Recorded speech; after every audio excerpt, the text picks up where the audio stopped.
એક દી આખી ગુજરાતની માલવા, આખી ગુજરાતમાં માણસો ખાઈ પીને વાળું પાણી કરીને બધા હુઈ જાય ને, ગુજરાતમાં એક જ એવું ગામ હતું કે રાત પડે એટલે આખું ગામ જાગે છે. શું કામ? એ ગામના ચોકની માલપા આકાશમાંથી બાબરો ભૂત ઉતરે ને કોના ઘરેથી માણસનું ભક્ષણ કરે એ કોઈને ખબર નહીં, એટલે રાત પડે એટલે આખું ગામ જાગે છે. પણ સમય બળવાન નહીં, પુરુષ બળવાન. એક દી એક બ્રાહ્મણના ઘરે બાબરા ભૂતે રાતે ટકોર કરતો ગયો, કાલ તારા દીકરાનો વારો છે. જેને બાપ નહીં, પોતાના એક દીકરાની માથે માયા રંડાપો ગાળેલો છે. દિવસ ઉગ્યો અને ગામનું નામ સિદ્ધપુર પાટણ છે. સાહેબ, અત્યારે આપણે જે મરી ગયેલા માણાના અસ્થિને પધરાવવા માટે મોક્ષ માટે લઈ જાય છે. આવડા ગામની માલપા તેથી કરણ વાઘેલાનું રાજ હતું. દિવસ ઉગ્યો ને સાહેબ, એ બ્રાહ્મણની બાઈ કરણ વાઘેલાના રજવાડાની માલપા દી ઉગ્યો ને ડાયરો ભરીને બેઠા હતા, અને વચ્ચે જઈને બાઈએ પોક મેક્યો. સાહેબ, મહારાજ, હું તમારી રયત છું ને એક દીકરાની માથે તમારા રજવાડાની માલપાને તમારી ઓછે હું મારા દીકરાને મોટો કરી રહી છું. મારા દીકરાનું આજે મૃત્યુ થવાનું છે. કરણ વાઘેલા ડાયરો ભરીને બેઠા ગાદીની માથે ઉભા થઈ ગયા. બેન થોડીક નજીક વહી આવ્યા. કેમ રોવે? મહારાજ, તમારા ભૂદેવ આ લોક છોડીને પરલોકમાં વ્યા ગયા, એને તો વર્ષો વીતી ગયા છે. પણ આ રજવાડાની માલપા કોઈના ઘરના મેં વાસણ માંજ્યા, કોઈના ઘરના હંજવારી પોતા કરી અને મારા દીકરાને અત્યાર સુધી મેં મોટો કર્યો છે ને. ગઈ રાતે બાબરો ભૂત મને ટકોર કરતો ગયો છે, કાલ તારા દીકરાનો વારો છે. ઓહો, બાજુમાં હરપાલ દે મકવાણા બેઠેલા સાહેબ. કરણ વાઘેલા અને હરપાલ દે બે માસિયાઈ ભાઈ થતા હતા. કરણ વાઘેલો ઓલી ભૂદેવની બાઈ વાત કરે એટલે હરપાલ દે મકવાણા ધ્યાન દઈને સાંભળે. પણ બાઈ જયારે હયા ફાટ રુદન કરવા માંડી ને, સંસ્કાર છે ને રાજુભાઈ, માના ધાવણમાં બાપના લોહીમાંથી મળે, બજારે વેસાતા સંસ્કાર નથી મળતા. કાં તો એની માનું ધાવણ એવું હોય, કાં તો એના બાપનું લોહી એવું હોય.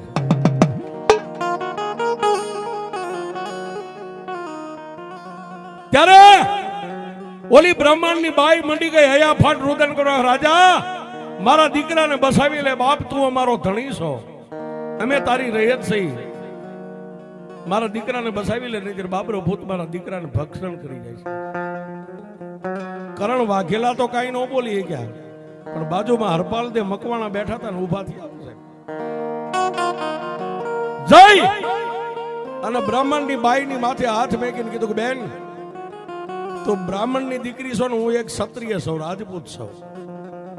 હું તને મારી બેન માનું છું, તારા સોગન ખાઈને કહું છું કે જ્યાં સુધી હરપાલ દે મકવાણાના ખોળિયામાં પ્રાણ છે ને, ત્યાં સુધી બાબરો ભૂત તારી ડેલી સુધી નહીં આવે.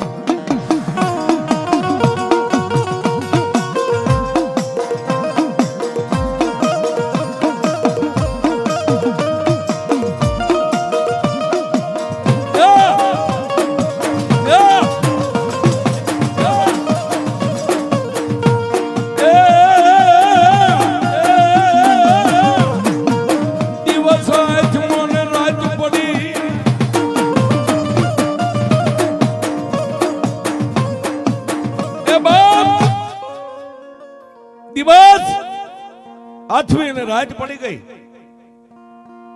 માળાની ડેલીએ માણસો જાગે છે. હરપાલ દે મકવાણા એક કરણ વાઘેલાને કીધું કે રાજન, મારે પરમાટી ખાવાનું મન થયું છે. જોજો સાહેબ, ક્ષત્રિયો છે ભાઈ, હું તારા ઘરનો મહેમાન બન્યો છું, મારે પરમાટી ખાવાનું મન થયું છે.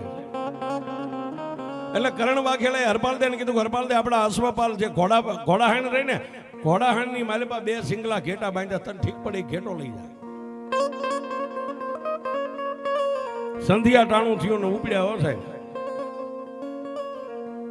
ઘોડાહાણ ની માલિપા પેલાના રાજા મહારાજાઓ ઘોડાને નજર ન લાગે ને એટલે ઘેટા બાંધી રાખ્યા. ઘેટા એવા રૂપાળા માળા ઘોડાની માથે આમ નજર કરીને છેલ્લે ઘેટા ઉપર નજર જાય ને ત્યાં માળા ઓલા ઘોડાને ભૂલી જાય. જય ઘોડાહાણ ની માલિપાથી એક ઘેટાને બગલમાં નાખી અને હળરાત સિદ્ધપુર પાટણના શમશાનની માલિપા આવી ગયા છે.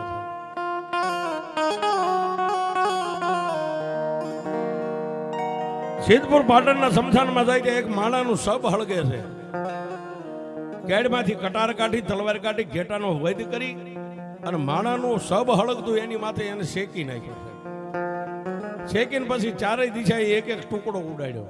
શું કામ? આ સિદ્ધપુર પાટણનું શમશાન છે. એ આ શમશાનમાં તો કેટલા ભૂખી દુખી આત્મા ભટકતા હોય, જે ભૂખ્યા હોય ખાઈ લેજો.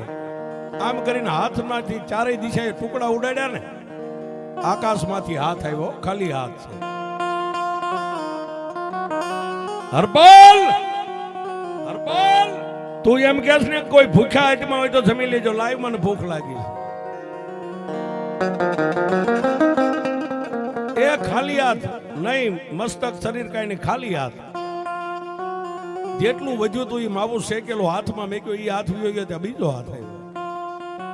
હરપાલ હજી મને ભૂખ છે લાઈ બાપ. તેથી હરપાલે એટલું કીધું કે હવે કાંઈ રહ્યું નથી, હતું એ બધું વેચી દીધું. હરપાલ આકાશમાંથી કેબી અવાજ થયો. હરપાલ એ મૂંગા પહુની બલી ચડાવીને તો દુનિયા ખવારે, પણ આ તારી કંકુ જેવી કાયા રહી તને ક્યાં કાયમ આવવાની છે? એમાંથી એકાદો ટુકડો કાપીને દઈ દે. પણ મેં કીધું સાહેબ, માના ધાવણના સંસ્કાર. તલવાર હતી, એક જમણા પગની પિંડી ધાડ કાપી, જમણા પગની પિંડી કાપીને હાથમાં આપીને હાથ તો વ્યો ગયો, પણ હાથમાં ઉપર આકાશમાંથી અષ્ટભુજા 8 ભુજા અને સિંહની માથે અસવારી કરીને મારી આદ્યા શક્તિ.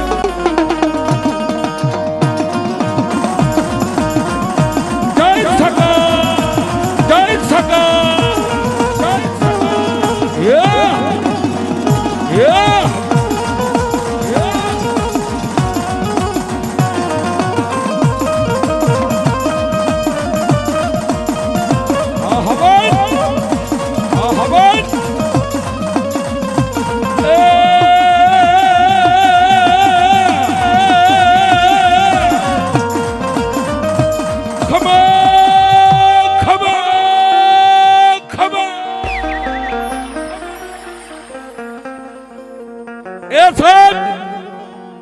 આખું સિદ્ધપુર નું શમશાન ગાજવા માંડી ગયું. ખમા ખમા ખમા.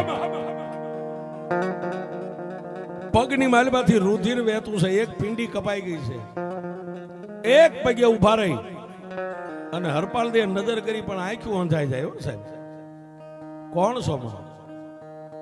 હરપાલ તારા બાપ કેહર દે મકવાણાની કુળદેવી હું આદ્યા શક્તિ છું.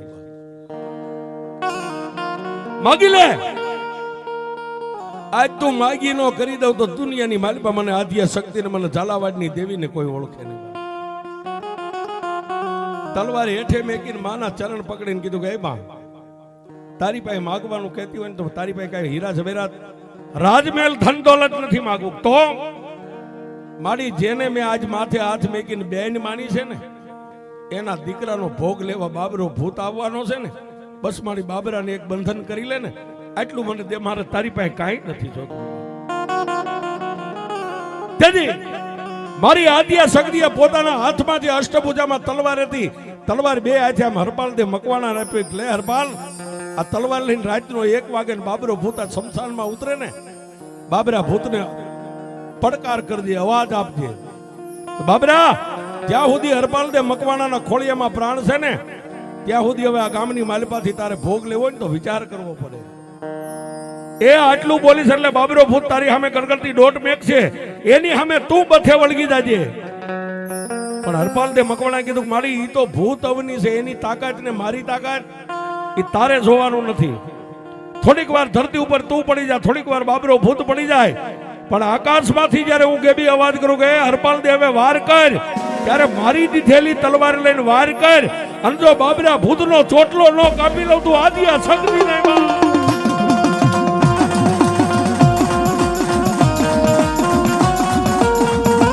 જય સકા, જય સકા.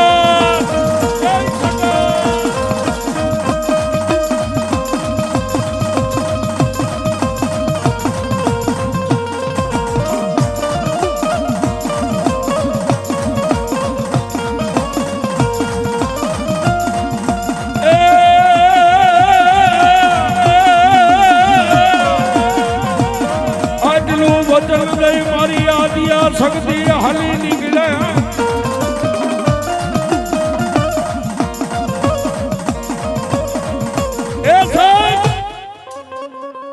આટલું વચન આપી અને માતાજી આદિયા શક્તિ આકાશ માર્ગે વિયા ગયા. રાતના 11:30 નો ટાઈમ થયો અને આકાશમાં મંડી ગયા દદુંબી નગારા વાગવા અને બાબરો ભૂત આકાશમાંથી ઉતર્યો. સાહેબ ક્યાં? સિદ્ધપુરના શમશાનની માલપા એક બાજુ કેડે હાથ દઈને હરપાલ દે મકવાણા ઉભા છે. એટલે બાબરા ભૂતે આમ નેજવું કરીને કીધું કોણ?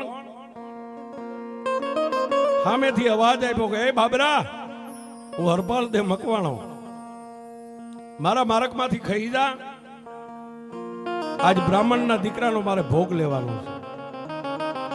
ત્યારે બાબરા ભૂતને કીધું હરપાલ દે કે હે બાબરા, જ્યાં સુધી આ ખોળિયામાં પ્રાણ છે ને ત્યાં સુધી બ્રાહ્મણની ડેલી તારો પગ ન પડે.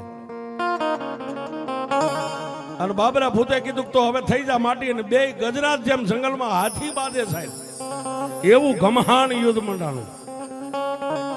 થોડીક વાર બાબરા ભૂતને પાડી દે, થોડીક વાર બાબરો ભૂત પાછો ઉભો થઈને હરપાલ દે મકવાણાને પસાડે. રાતના 4 વાગ્યા છે. હરપાલ દે મકવાણા થાકી ગયા એટલે માને યાદ કરી કે એ માં, એ મારી આદિયા શક્તિ આવજે બાપ. અને આકાશમાં એક તેજનો ગોળો આવ્યો છે, ખાલી ગોળો. એમાંથી અવાજ થયો કે હરપાલ, હરપાલ કર વાર. અને માતાજીએ જે શમશેર તલવાર આપી હતી ને, કેડમાંથી મિયાનમાંથી કાઢીને બાબરા ભૂતની સામે વાર કરી. કે આકાશમાંથી માતાજીએ હાથને લાંબો કર્યો, બાબરા ભૂતનો ચોટલો લઈ ગયો. ચોટલો કપાઈ ગયો એટલે બાબરો ભૂત બળભંગ થઈ ગયો. હરપાલ દે મકવાણાની પાસે આઝાદીજી કરે, હે ક્ષત્રિય, હે રાજપૂત, મને મારો ચોટલો આપી દે, તું કેમ કરીશ? પાછો માને કીધું, માં હવે એને કહી દે આજને ચોટલો લેવો તો કાલ આવે. બાબરો ભૂત વી ગયો છે. દિવસ ઉગ્યો, રજવાડાની માલપા ઊંધા પડેલા નગારા મીડા વાગવા. શું કામ? ઓલી બ્રાહ્મણની બાઈ એક દીકરાની માથે રંડાપો ગાળતી ને એનો દીકરો બચી ગયો છે. પછી કરણ વાઘેલાએ દી ઉગ્યો ને રજવાડાની માલપા હરપાલ દે મકવાણાને બોલાવીને એટલું કીધું કે એ માછિયાઈ ભાઈ, તે મારા ગામને બાબરા ભૂતના બંધનમાંથી મુક્ત કર્યું, તું માગી આપું. ત્યારે હરપાલ દે મકવાણા કીધું કે કરણ વાઘેલા, આ ગુજરાતના તમે ધણી છો ને, એક રાતની માલપા જેટલા ગામના તોરણ બાંધો એટલા ગામ તમારે મને દેવા મંજૂર છે. પાછા રાત પડીને શમશાનમાં ગયા.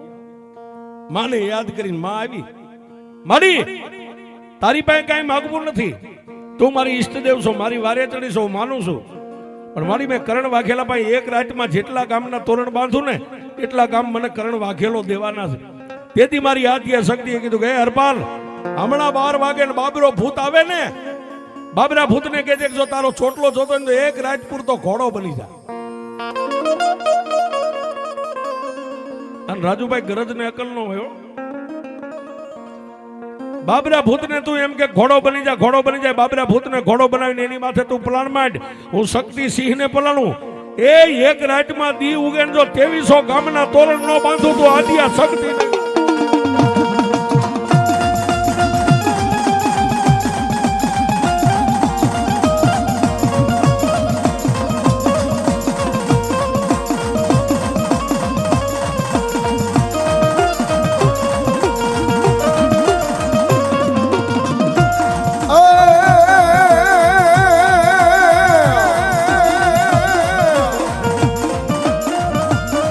ઘડીએ દીવ ગાડ્યો સગજમાં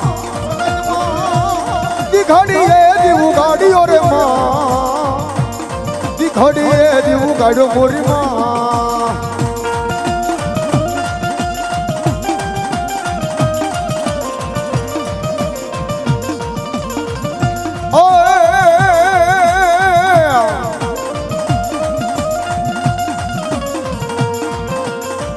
માડીલાલ ધજા ને હિંગળાજ તમારે લોબડી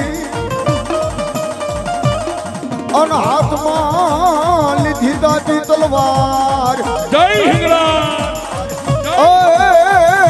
પણ માડી સમર્યા પેલા હિંગળાજ તમે સાબદા અરે રે દેદી ખમાયું કેવા માતાજી માં મારી સંત મેકરણની પૂજેલી દેવી એ મારી કરાચીના કોઠાની દેવી મારી હિંગળા જતન બનાવું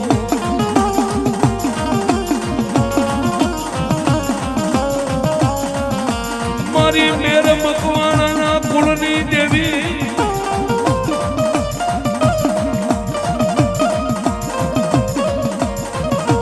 એ છે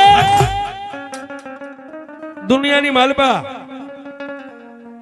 જેને 4 દ્રોહ કર્યા હોય ને સાહેબ, દ્રોહ એટલે ગુના, જેને રાજુભાઈ 4 ગુના કર્યા હોય ને એને બ્રહ્મા વિષ્ણુ મહેશ નો બચાવી શકે. 4 ગુના એટલે કોઈ સ્ત્રી હત્યા, કોઈ પોતાની પત્નીને કમોતે મારી નાખી હોય, એક બાળ હત્યા, બાળકને મારી નાખ્યું હોય, એક સંતની હત્યા અને એક ગૌ હત્યા. આ 4 હત્યા જેના હાથે થઈ જાય ને એને પછી બ્રહ્મા વિષ્ણુ મહેશ પાસે જઈને તમે આલોટો ને એ તમને ન બચાવી શકે. પણ જો એ 4 ગુનામાંથી છૂટવું હોય ને તો કરાચીના કોઠે મારી ગાંડી હિંગળાજને પરસવા જવું પડે બાપ.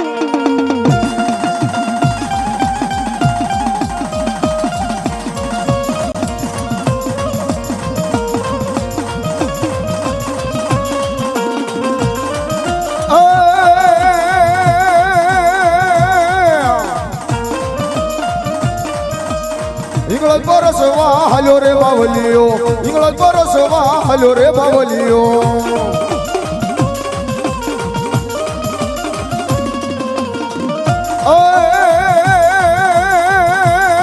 તારી તુમી ના જળ મીઠા રે બાવલિયા, તારી તુમી ના જળ મીઠા રે બાવલિયા.